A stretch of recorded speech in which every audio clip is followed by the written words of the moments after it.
नमस्कार मंडळी, स्वागत आहे तुमचं आमच्या चॅनलमध्ये।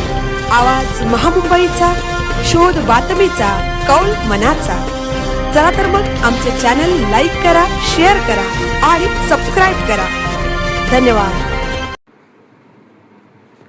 श्रीवर्धन म्हसळा मार्गावर बॉक्साईट ट्रेलरचा भीषण अपघात, पर्यटकांचे वाहन थोडक्यात बचावले।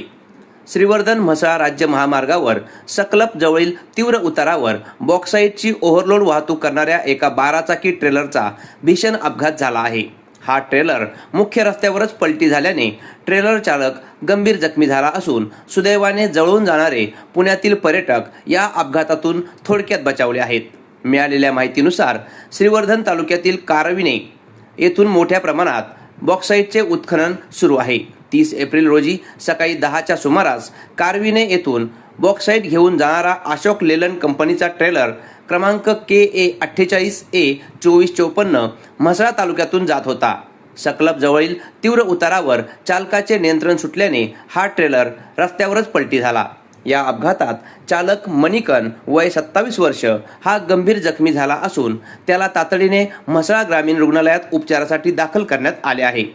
धक्कादायक बाब म्हणजे याच वेळी पुणे येथील पर्यटक आपल्या टाटा पंच गाडीने MH12BE 7121 श्रीवर्धन हरिहरेश्वरकडे जात होते। ट्रेलर पलटी होत असताना हे पर्यटक थोडक्यात बचावले, अन्यथा मोठी जीवितहानी झाली असती। प्रशासनाच्या भूमिकेवर प्रश्नचिन्ह। स्थानिक नागरिकांनी या ओव्हरलोड वाहतुकीबाबत तीव्र संताप व्यक्त केला आहे। महसूल विभाग आणि RTO या अवैध आणि ओव्हरलोड वाहतुकीकडे जाणीवपूर्वक दुर्लक्ष करत असल्याचा आरोप केला जात आहे। शाळांना सुट्ट्या असल्याने या मार्गावर पर्यटकांची मोठी वर्दळ असते। जर ही अवैध वाहतूक थांबली नाही तर आम्ही रस्त्यावर उतरून ती बंद पाडू असा इशाराही नागरिकांनी दिला आहे। सध्या म्हसळा पोलीस ठाण्यात या अपघाताची नोंद करण्यात आली असून पोलीस अधिक तपास करत आहेत। आवाज महामुंबईचा चॅनलसाठी संदेश घोलप, श्रीवर्धन।